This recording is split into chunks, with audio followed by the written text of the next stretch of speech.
The Great Debate Series. Best Sports Movies. All right, here we go. We're already getting some of the chat that I wish I'd put on my list. But nonetheless, here we go. Number 5 on the list for me is Little Giants. I always think it's okay to have a kids movie as one of your top 5 best and favorite of all time because a lot of sports movies are for kids. Little Giants is a kids movie that is done to perfection. Rick Moranis is in it. Ed O'Neill is in it. Devin Sawa is in it, who was like a teen kind of idol-y guy back when I was a kid. Who? He was in Pass Where the Friendly Goes To. It doesn't matter. Anyway, it's great setup, underdog story that has a heart. There's a family element to it. It's got every possible trope in a good way for a sports movie. It's underrated. It's fantastic. It's for kids. If your kids haven't seen it, awesome. Number 4 on my list. This one, a little tangential because it's so much more than just a football movie. It's the movie School Ties. School Ties, starring Brendan Fraser, came out in 1992. Incredible cast. Matt Damon is in this movie. Chris O'Donnell is in this movie. Ben Affleck is in this movie. Anthony Rapp's in this movie. Such a fantastic story about a young man who's Jewish who goes to a boarding school that has no Jews there. He's the quarterback of the football team. He's recruited to play sports, encounters all this anti-Semitism, and ultimately triumphs, and it's a coming together story. And Brendan Fraser at that point in 1992, along with Damon and Affleck, I mean, they were excellent. Damon's such a good villain in this movie. I don't know. Football movie? Is enough of a football movie? I mean, Anthony Rapp's in there, the star of Rent. I don't know if it's full-on football. It is a very good movie. Football scenes and the main character is only at this school because of football. Okay. Number 3 on my list, let's hear a little Any Given Sunday. On this team, we fight for that inch. On this team, we tear ourselves and everyone else around us to pieces for that inch. We claw with our fingernails for that inch. Because we know when we add up all those inches, that's going to make the difference between winning and losing. Absolutely love this movie. I mean, it's so polarizing. It's an Oliver Stone movie, so of course it is. It's far too long. But Al Pacino, Dennis Quaid, you get Cameron Diaz in this movie. James Woods is so good as the, compromised doctor who's putting guys back out on the field. Jamie Foxx, excellent. Matthew Modine, excellent. Lawrence Taylor plays a good role in this. Jim Brown is in this movie. May he rest in peace. Aaron Eckhart is in this movie. Who isn't in this movie? And Margaret's in this movie. I mean, Bill Bellamy, everyone is in this movie, and I love the ensemble cast. It's over the top, but I'm okay with that in a movie that is almost like an opera. So, the realism got to me a little bit. Is it possible to get in the 1-yard line without diving over 14 people? Because that seems like the only way people score touchdowns on any given Sunday. In 1999, that was the only way to score touchdowns. Okay, we're not going to break that every movie, but did you buy Al Pacino as the coach? That is one of my issues with it. Yes, I did. Why did you not? I just cannot see him coaching football. Al Pacino. He was down on his luck. He, had squandered every cent. He had turned away everyone in his life. He wore a black suit. He's just I don't know. Maybe it's because I've seen him in a lot of other things. Maybe Al Pacino was not the right guy for that. But I mean, he's one of the great all-time actors. Especially for a team in Miami. Yeah. I mean, I guess Mike McDaniel is a young Al Pacino type. No, there was just like a little bit of, I don't want to say like a under the surface damage, full damage that he had, where the sun and the glitz and the glamour kind of covers up so many dark things. Okay, number 2 on my list, greatest football movies, it's got to be Jerry Maguire. Say it with me one time, Jerry. Show you the money. Oh, no, you can do better than that, Jerry. I want you to say it what you mean it, brother. Hey, I got Bob Sugar on the other line. I better hear you say it. No. Show you the money. Not show you. Show me the money. Show me the money. Yeah. Louder. Show me the money. That's it, brother, but you got to yell that. Show me the money. I need to feel you, Jerry. Show me the money. Jerry, you better yell. Show me the money. Cuba Gooding Jr. wins the Oscar for Best Supporting in this movie. Fantastic. The cast, of course, with Cruise and Gooding. Renee Zellweger is excellent. Jay Moore is Bob Sugar. You get a little Jerry O'Connell here. Regina King is the wife. I mean, so many stars. And it's iconic lines. Another iconic line, which is "You had me at hello." This movie has a heart also. It's got the comedy, it's got tears, it's got everything, and it's a little different because it's told from the agent's point of view. Yeah, you got the kid who's how much does a human brain weigh? Yeah. Now, here is my problem. Yeah. Say you go back in time and Jerry Maguire's coming out. Would you say to your friend, hey, I'm going to see this football movie on Friday, Jerry Maguire? No. But it is a football movie. Cameron Crowe directs. I mean, first of all, the agency represents more than football players because I remember he was going after, I think, Katarina Witt when he had to make all those phone calls. Yeah. So he was a multi-sport agent. I don't know, and there are a lot of football scenes. You know, did you mention Glenn Fry played the GM? Yeah, sorry, Glenn Arizona. Fry's in this movie. Yeah, I mean, it was incredible. I love Jerry Maguire, but I didn't put it on my list because I wasn't sure if it counted football. But no, I'll buy it. I'll buy there's enough football. They actually show. Remember when he gets injured at the end, and it's Monday Night Football, right? There are all these different cameos from NFL players as well. So, yeah, okay, I'll buy it. And number one on my list, one of the best sports movies of all time, period, is Rudy. You're 5 feet nothing, 100 and nothing, and you got hardly a speck of athletic ability.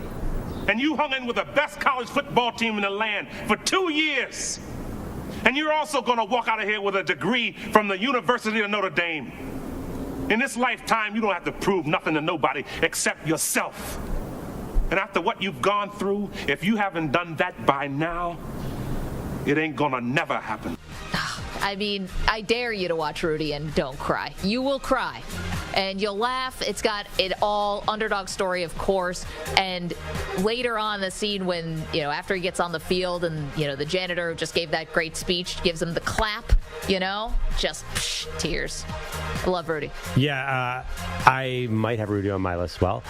Did we mention Vince Vaughn and Jon Favreau met on the cast of Rudy? Because Vince Vaughn was a running back and Favreau was his tutor. And went on to make Swingers. Yeah. So it was sort of an afterthought of this movie. Yeah, Rudy's good. I think the janitor's name was Charles Dutton, who was fantastic. Right. Yeah. Who had it? Didn't he have his own show forever? What was Charles Dutton's show? It was like Rock or something. Oh, what was his show? We'll find it. Yeah. He had a show that was on for years and years and years. Okay. Yeah, Rock. You're exactly right. So here's one issue. Joe Montana would always come on the Dan Patrick Show and say that Rudy was not accurate. I know. So I know. So if Joe Cool, Joe Montana himself, who's a Notre Dame alumni, isn't really into it, is that a knock on the movie? I thought about it, and no, it doesn't. Because to be honest, whether or not Rudy is a real person doesn't really matter to me. The movie's so good. Wow, I don't know. I don't think Rudy has to be. I know he is a real person. I've met him, and you met Rudy Ruttinger? I do. I have a signed photo with me with Rudy. He carries him on him. It's him being lifted off the field, carried off the field on people's shoulders. And when he travels, he wears like the Notre Dame jacket, like they wore in the movie. And he's got his suitcase bag, says Rudy on it with a shamrock. It's basically ask me if I'm Rudy. But he was lovely, and I have a signed photo. How big is he? Not big. Yeah, I mean, because in the movie they said he was, short. And Sean Astin was obviously, I've been around him. He's not tall. So that's really cool. Okay. That's a good list. I think you played with the rules a little bit on Jerry Maguire and School Ties. Yeah, right now, Mike in California is in the chat, not happy. He's saying, how could Jerry Maguire be a football movie, yet Pulp Fiction is not a boxing movie? I'm sorry, Mike. We're never going to agree on this. Pulp Fiction is not a boxing movie. It never will be. Yeah, that one is too much of a stretch. Okay. Can I start my list? I know you hate this because we weren't going to do Also Considered. But can I say the reason I didn't put one of these on? If I had done Invincible starring Mark Wahlberg as the Philadelphia Eagles player Vince Papale, everyone would have said that was Philadelphia bias. But, of course, that is an amazing movie. Anything that ends with the Eagles beating the Giants, which, by the way, was... Have you seen that movie? The last play, he returns a punt for a touchdown. Yeah. The real NFL rule is you can't advance. At that time, you can't advance a muff punt, so it was all fiction. But the fact that Mark Wahlberg, Mr. Boston, came down to Philadelphia to make a sports movie is very important to me. So it still didn't make my list. Here is my top 5. Number 5 is actually based on a true story. Yep. It's some people call it a documentary. You're saying yep. I'm not sure you know what my number 5 Sorry, is. I just looked on the page. Yeah. If somebody could play the sound from this movie, I think you all know. Mama says that alligators are ornery because they got all them teeth but no toothbrush. Yes, The Water Boy. Sandler had to be on this list. I did not have a strong number 5, so I just put a crowd pleaser on there because everybody loves Waterboy. Yep. Peak Sandler. I mean, the fact that he could get this greenlit. Okay, I'm gonna tell you this story. We're in Cajun, Louisiana, and there's a water boy who gets really angry, becomes the best player in college football. Like, can you imagine the studio heads are like, "Well, you know what, Adam? You've made millions on your last 3 movies. Go for it." I mean, it's kind of the similar thing like Happy Gilmore. It's like he gets angry and he, drives the ball 500 yards or whatever. Yeah, I know. It's a similar thing. We love Sandler for that. It's a bit formulaic. I have to say, a lot of guys I know are in the movie. I don't think Dan Patrick was hooked up. This was 98. Dan's first Sandler movie, I think, came after that. So it wasn't a DP bias there. It's also a really funny movie. And there's a lot of football. And, Bobby Boucher is one of the all-time great movie linebackers. All right, number 4. Let's get serious. This actually is closer to a documentary. The 1993 film, The Program. Yeah. And don't look at me like that. You know it's a documentary. You know that Joe Kane could have been a big-time college football quarterback. You know that Alvin Mack could not be stopped.